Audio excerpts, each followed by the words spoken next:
The Assassin.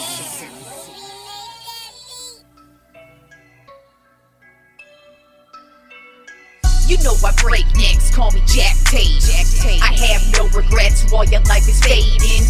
I'm a crazy fuck equivalent to Satan. When I'm behind the mic, I feel like the greatest. You know I break necks, call me Jack Tate. I have no regrets while your life is fading. I'm a crazy fuck equivalent to Satan.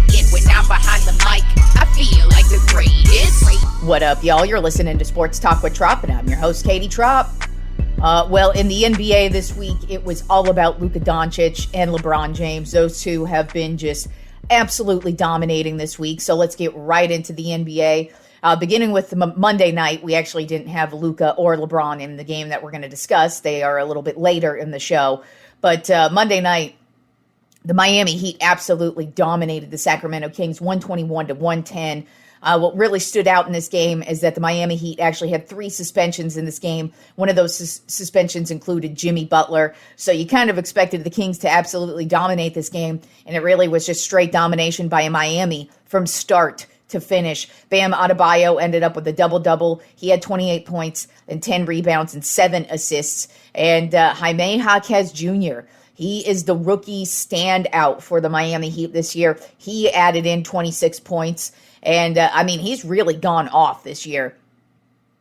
He's obviously not going to win the Rookie of the Year because we have Victor Wembanyama, of course, having an amazing season, and then Chet Holmgren with the Oklahoma City Thunder also having a phenomenal season. So Jaquez is not going to get any of that Rookie of the Year talk, although he should, because he has been having a really, really solid year for the Miami Heat.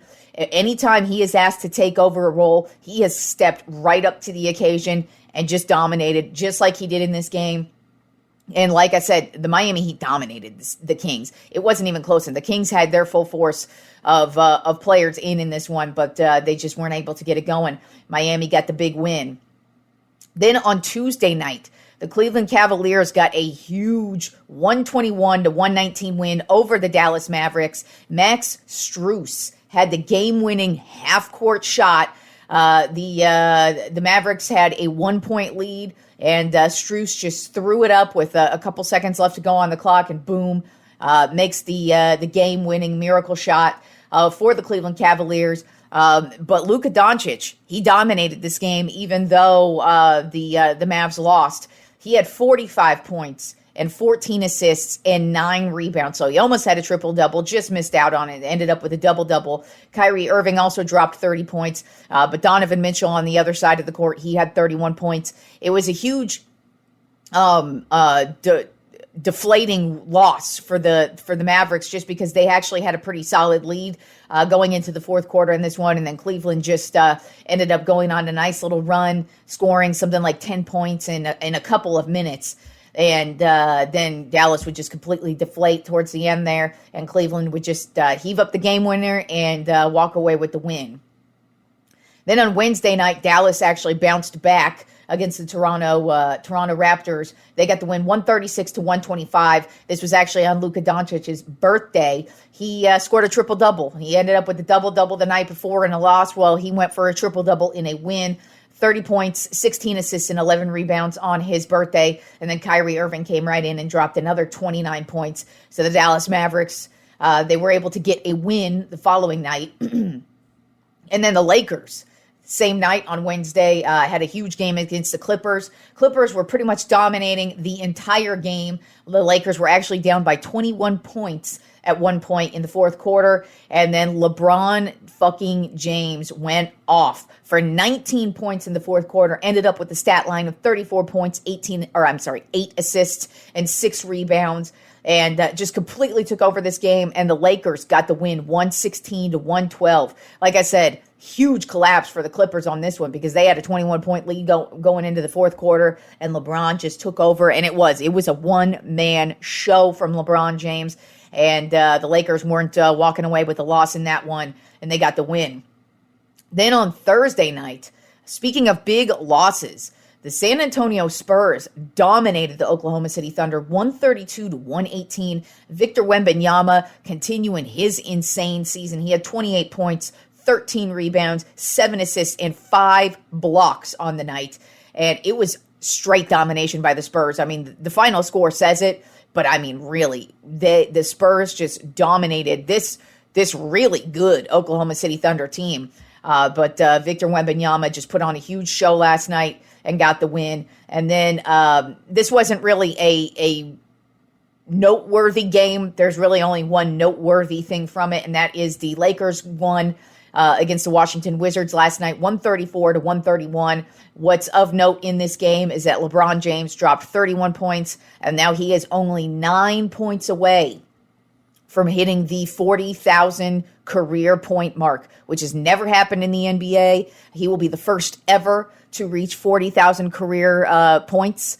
And obviously it's going to go further because who knows how much longer LeBron is going to play. I mean, they're saying this dude's going to possibly play another 3 seasons, which would just really put this record way out of reach for most people. But that was really the main noteworthy thing. Of course, Anthony Davis also had a phenomenal game last night. He had a double-double, 40 points and 15 rebounds. So he's been really solid in the games that he needs to be solid in. But really the noteworthiness was LeBron, 9 points away from 40,000 points, career points. So he should be hitting that 40,000 point plateau at some point over the weekend, I would imagine. All right, and now we don't have a lot of sports to discuss because we're in sports fan purgatory at this point. So I've had to create some of my lists, and I've got a big one. And it's not only just a big one, but it's going to cover a few consecutive Fridays here. So, I did mention in the last show that I actually started rewatching all of the Super Bowls from the past, and I'm actually on Super Bowl 19. Yeah, I'm going to be on 19 right now, so that's where I'm at. But rewatching the Super Bowls, it's really cool to see some of these old guys that you aren't that familiar with because you didn't grow up with them. Now I'm familiar with them because I've been obsessed with football since as long as I can remember. And I have rewatched all these Super Bowls. I have every Super Bowl on DVD, including last year's Super Bowl, or Blu-ray, DVD or Blu-ray. I know it's not cool to collect those anymore, but I couldn't give a shit what is cool. I started collecting them, and now it's just kind of like, why stop? And I don't just collect them to have them in a collection. I collect them so I can actually watch them every once in a while. And so, we had the writer's strike going on, so there's not a lot of new TV out, and there's not a lot of sports currently on right now. So I actually started rewatching the Super Bowls like the week before Super Bowl 58, just because I figured that's going to take up some of my time in my free time when I feel like just sitting around vegging out and watching some TV.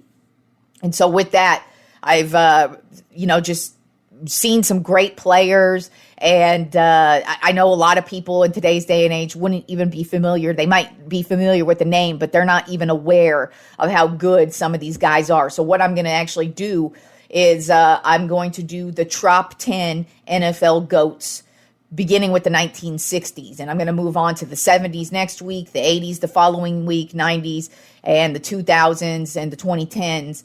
Until we get to it, just because there's so many great NFL players to highlight, and we mostly just talk about current guys, as we should. But I feel like a lot of these guys from back in the day should absolutely be highlighted, and they usually don't get highlighted, and so I'm going to highlight them. And so today we're going to start with the Tropp 10 NFL GOATs of the 1960s. And so these are basically just guys who were either, of course, Super Bowl winners. Not all of them are Super Bowl winners, but the majority of them are Super Bowl winners. Their teams were great at one point. They were the face of the league at one point. They really just dominated for whatever reason at their position. This is numerous positions as well. I didn't just choose quarterbacks or just running backs. It's a mixture of every single type of football player you want. And so these guys, they either just dominated in their era, or they won a lot of Super Bowls, or they just were the dominating face of the league at that point. So we're going to start with the 1960s. And so these are the Tropp 10 NFL GOATs of the 1960s, beginning with number 10, Gale Sayers. The running back of the Chicago Bears, he played from 1965 to 1971. So you're going to see some of these guys are going to overlap into the 70s, but I'm pretty much just going to be talking about what they did in the 60s. Gale Sayers is by far one of the greatest running backs of all time. As a matter of fact, if he did not suffer through so many injuries, if he had actually played in today's day and age, he would have lasted a lot longer, just because he suffered so many brutal knee injuries, and they didn't have the same type of recovery and surgeries that they do now. Because, back in the day, tearing an ACL, it used to be a career-ending type of injury. Now, you tear all 3 ligaments and you're back the next season.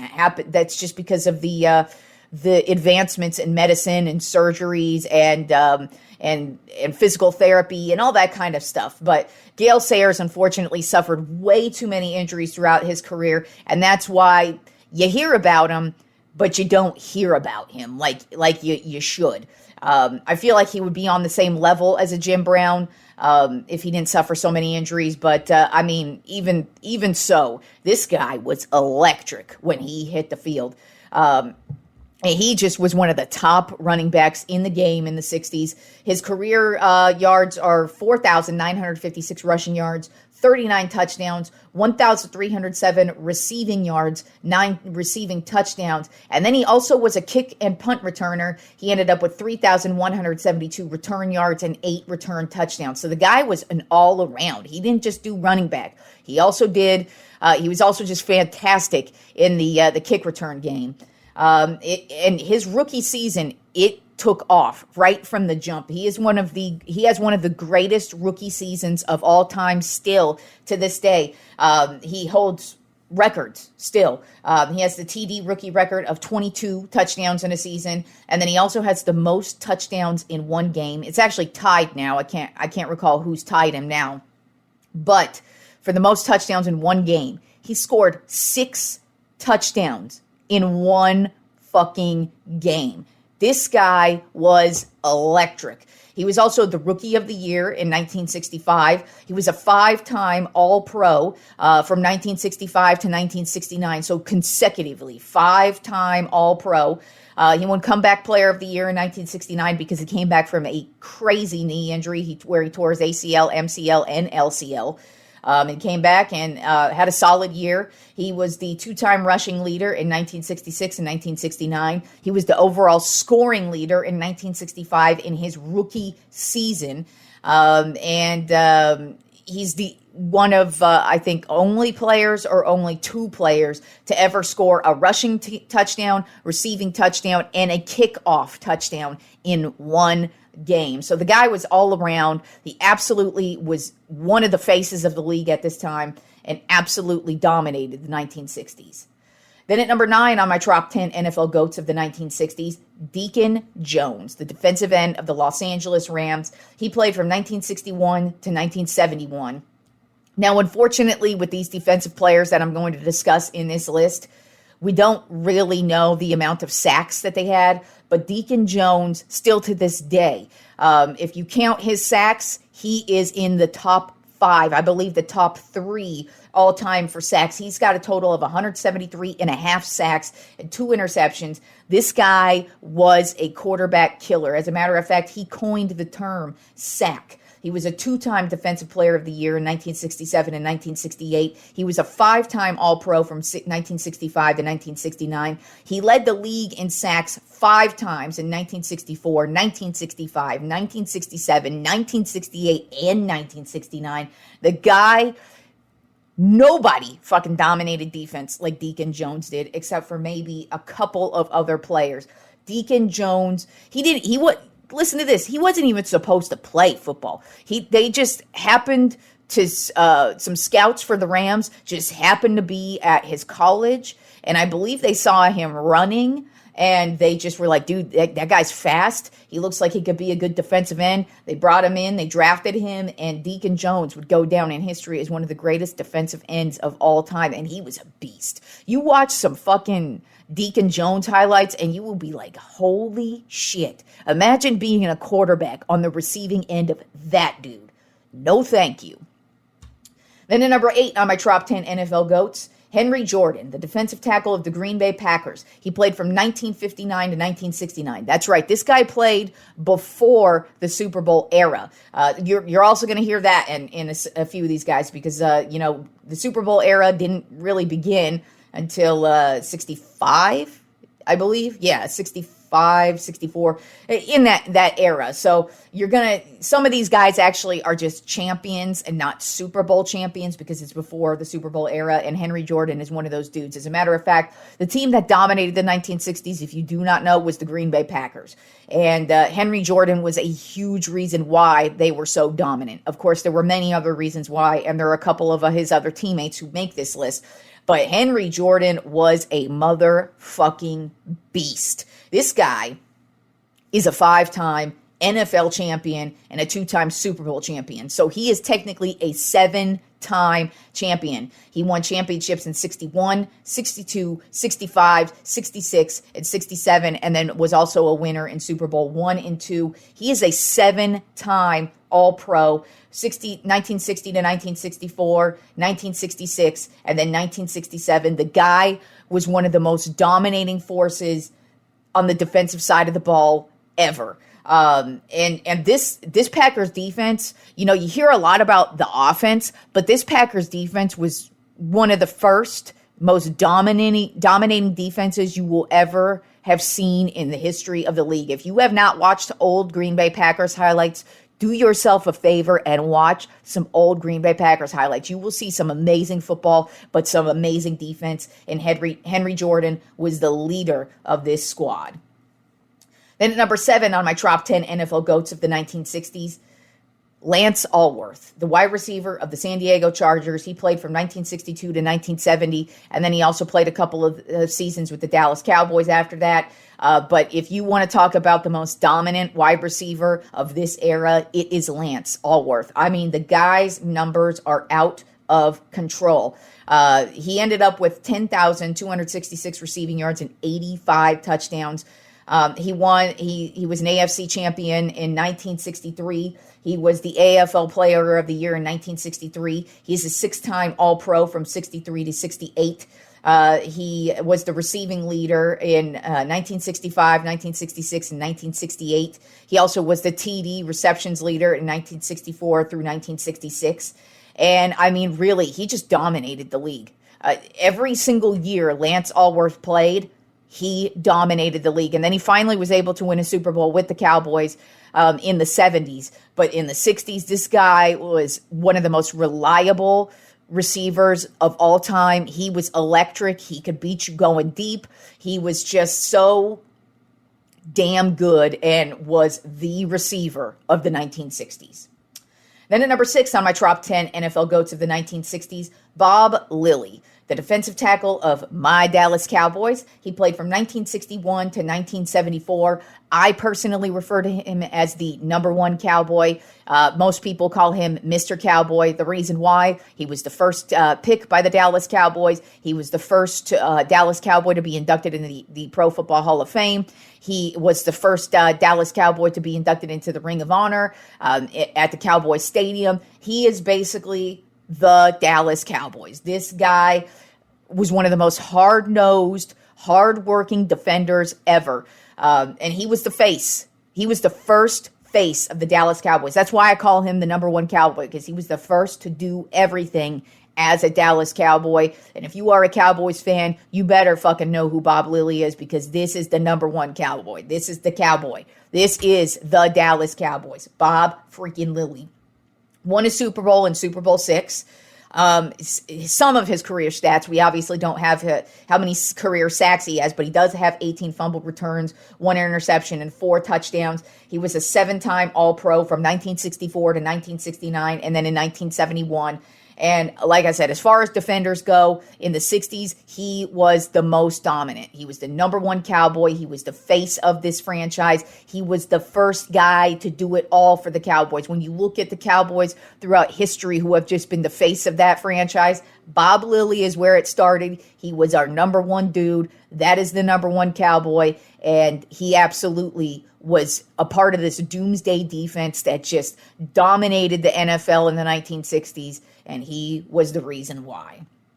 Then at number 5 on my top 10 NFL GOATs of the 1960s, Dick Butkus, the linebacker of the Chicago Bears, played from 1965 to 1973. Some of his career numbers, because of course we don't have sacks for him. He had 22 interceptions and 27 fumble returns. He is a 2-time Defensive Player of the Year in 1969 and 1970. Also 5-time All-Pro, 1965, and then 1968 to 1970, and then 1972. He was one of the most feared defenders to ever play the game.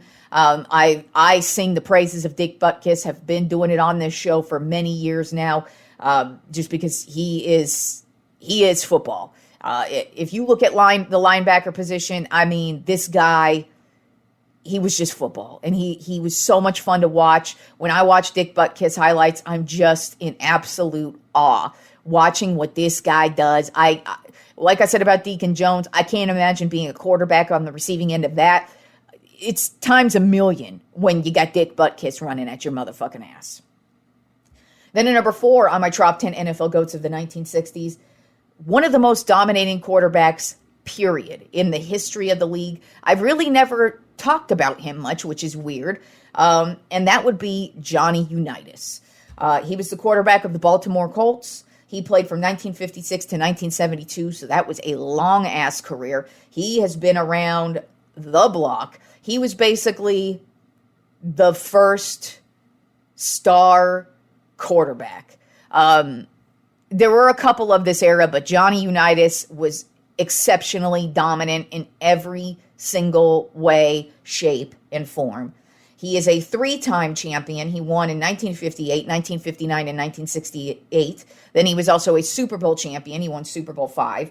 He was a league MVP in 1959, 1964, and 1967. He's a 5-time All-Pro in 1958, 1959, 1964, 1965, and 1967. He led the league in passing yards in 57, 59, 60, and 63. He led the league in touchdowns from 1957 to 1960. So all those years, just straight, Johnny Unitas dominated the league with touchdowns.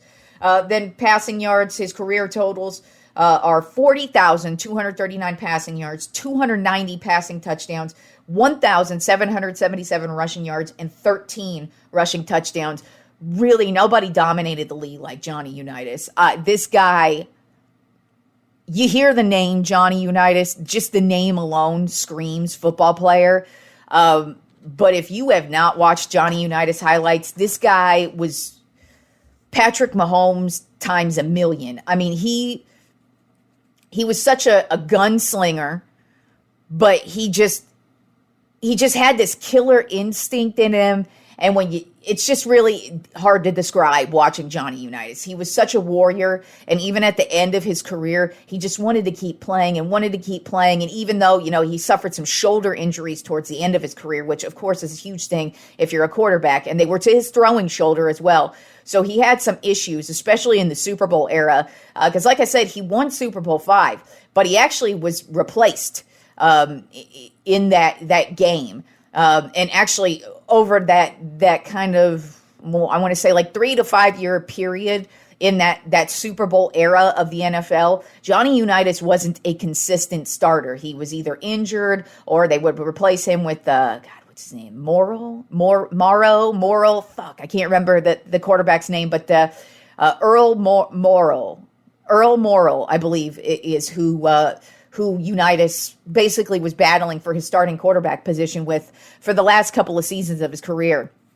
But with Johnny Unitas, he just kept battling it and just wanted to keep playing. And when you talk about tough guys and just warriors of the NFL, Johnny Unitas was that. And if you have never watched Johnny Unitas highlights, do yourself a favor and watch yourself some Johnny Unitas highlights. I mean, any of these guys that I'm talking about are really any era of football. If you are just a person who loves football, just go back and watch some of this shit. It's insane to see how much the game has changed for the good and for the worse in both directions.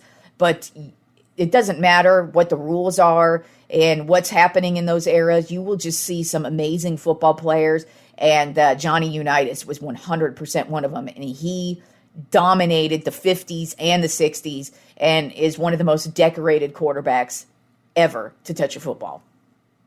Speaking of great quarterbacks, there was only one quarterback I put ahead of Johnny Unitas. I know most people will not put him ahead of Johnny Unitas, but I did because I have a great amount of respect for number 3 on my top 10 GOATs, NFL GOATs of the 1960s, and that is Bart Starr, the quarterback of the Green Bay Packers. He played from 1956 to 1971. I feel like a lot of people don't put him above Unitas because basically this entire Packers team is in the Hall of Fame. That should not be held against Bart Starr because guess what? Bart Starr is also in the Hall of Fame. He is one of the most accurate quarterbacks of all time, and that is why I put him above Unitas. Unitas, ironically, was more of a gunslinger like Brett Favre, the old Green Bay Packers quarterback. Bart Starr was so accurate.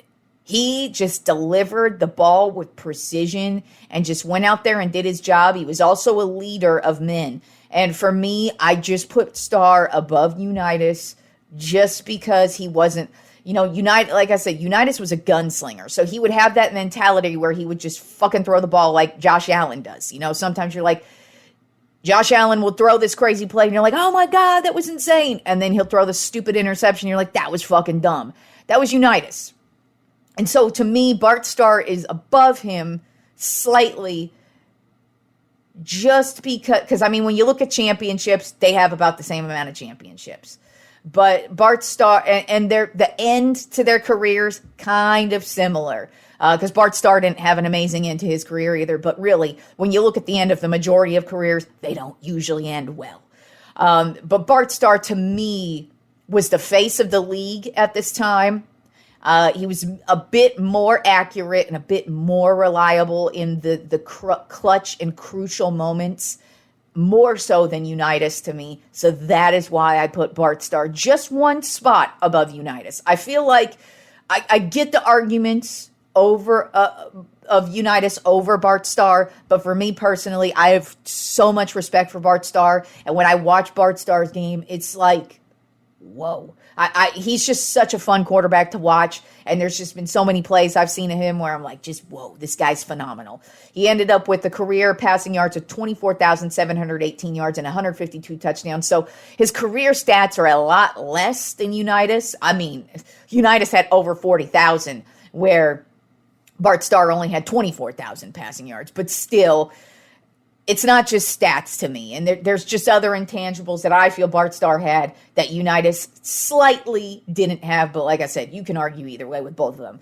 But with Bart Starr, he is a 5-time champion and a 2-time Super Bowl winner. So he's also technically a 7-time champion. He won in 1961, 62, 65, 66, 67. So that's 3 years in a row Bart Starr won. Then won the Super Bowl 1 and 2. Then he was also the Super Bowl MVP at 1 and 2. And he was the NFC MVP in 1966. He was an All-Pro in 1966. So those are kind of a couple other things you could technically hold against Bart Starr over Unitas, but I don't.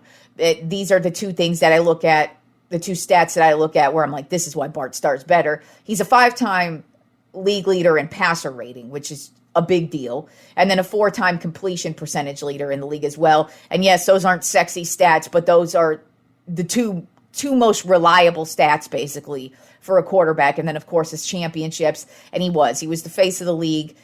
Unitas was also, but to me, I just put Bart Starr one step ahead of Unitas. But really, they were both two excellent quarterbacks at the time. Then at number 2 on my top 10 NFL GOATs of the 1960s, we wouldn't have Bart Starr without offensive tackle Forrest Gregg. I know. I'm putting an offensive lineman at number 2.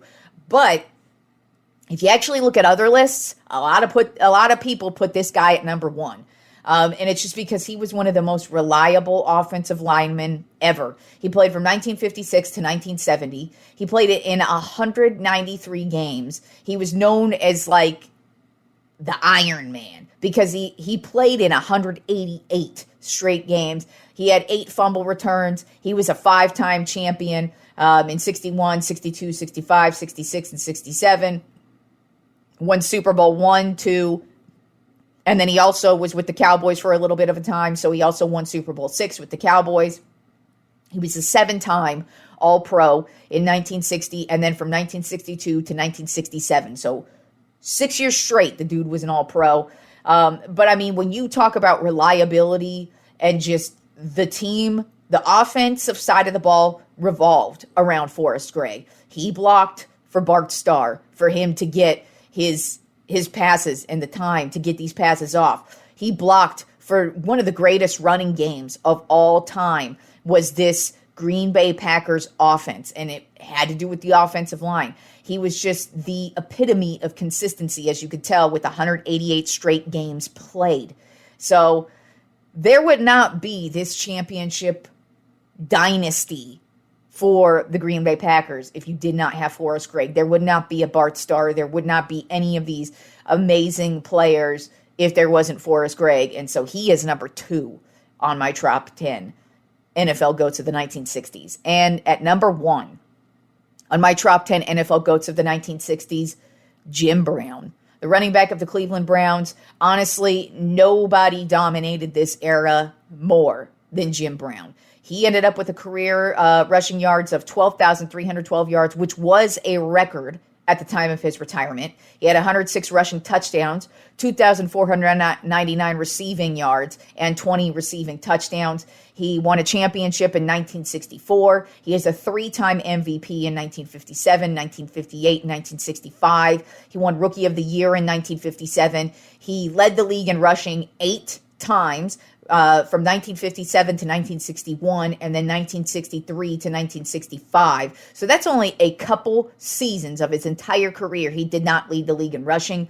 He led the league in touchdowns 5 times from 1957 to 1959, and then also in 63 and 65. He led the league in scoring in 1958, and he is the only running back ever in the league, still to this day, to average 100 yards per game for his entire career. And like I said, nobody dominated the league like Jim Brown. And as a matter of fact, when you look at just GOAT lists overall, he's hands down one of the greatest ever. And if you want to see some amazing highlights, watch yourself some Jim Brown highlights. That guy just dominated, and it's just crazy to watch somebody averaging 100 yards per game for his entire career. That just says so much about a player. And I mean, he really could have kept going too. He only retired because he had just kind of a rift with the owner of the Cleveland Browns. He kind of wanted to do other things. So he branched off into acting and then just kind of retired after that. But Jim Brown easily could have played probably another 5 seasons and really just grew his legend even more. But he didn't. And it doesn't matter anyways, because he's still, to this day, one of the greatest ever. I mean, just say it. He averaged 100 yards per game in every single game he played in his entire career. Nobody's been able to mimic that. Still, he played in the fucking goddamn 60s, for Christ's sake, the 50s and 60s. That just goes to show you what his domination was during his era. So, Jim Brown had to be number 1 on my list of NFL GOATs of the 1960s. So my list ended up being the top 10 NFL GOATs of the 1960s. Number 10, Gale Sayers. Number 9, Deacon Jones. Number 8, Henry Jordan. Number 7, Lance Allworth. Number 6, Bob Lilly. Number 5, Dick Butkus. Number 4, Johnny Unitas. Number 3, Bart Starr. Number 2, Forrest Gregg. And number 1, Jim Brown. Like I said, check out these guys. I mean, really, these guys were just, you look at today's game and you could still see these guys in today's game. And it just says so much about the sport of football. And I just have a great amount of respect for each and every one of these 10 guys. And this is just 10 guys. I had to whittle it down. There were a couple other guys on the outside where I'm like, I kind of want to put you in, but I can't knock off this one, and I can't knock off that one. And then there were even dudes I didn't even know. Like, I never had heard of Henry Jordan until I started putting together this list. And then when I looked him up, I was like, wow, this guy was so dominating, and I had no idea who he was. And then, like I said, I've never really discussed Johnny Unitas on the list or on this show for some odd reason. He just has never come up. And then when I started doing research on his stats and kind of when he played, I mean, I, of course, knew who Johnny Unitas was. I knew he was one of the greatest quarterbacks of all time. It's just once I started doing research on him and watching more of his highlights and just kind of taking a look at his career overall, I was like, whoa, this guy was Peyton Manning many, many, many decades before Peyton Manning was even born. So that just goes to show you what kind of players these guys were. And like I said, you have somebody on here like Gale Sayers, who could have done way more had he not suffered through all the injuries. I mean, I can't even imagine what he would have done if he didn't suffer all the injuries he suffered. And then you got guys like Lance Allworth, who just completely dominated the league at their one position. I mean, really, when I look at the wide receiver position of the 1960s, it's him and then everybody else. There were, of course, great wide receivers of this era, but nowhere anybody in his stratosphere, just statistics-wise speaking. And then, of course, like I said, you've got guys like Dick Butkus and then Jim Brown, who have just been amazing football players, legends who you just hear about. And rather than just hearing about these guys, check them out. You got YouTube now, so their highlights are on YouTube. You don't need the DVDs like I've got, like my old ass has got.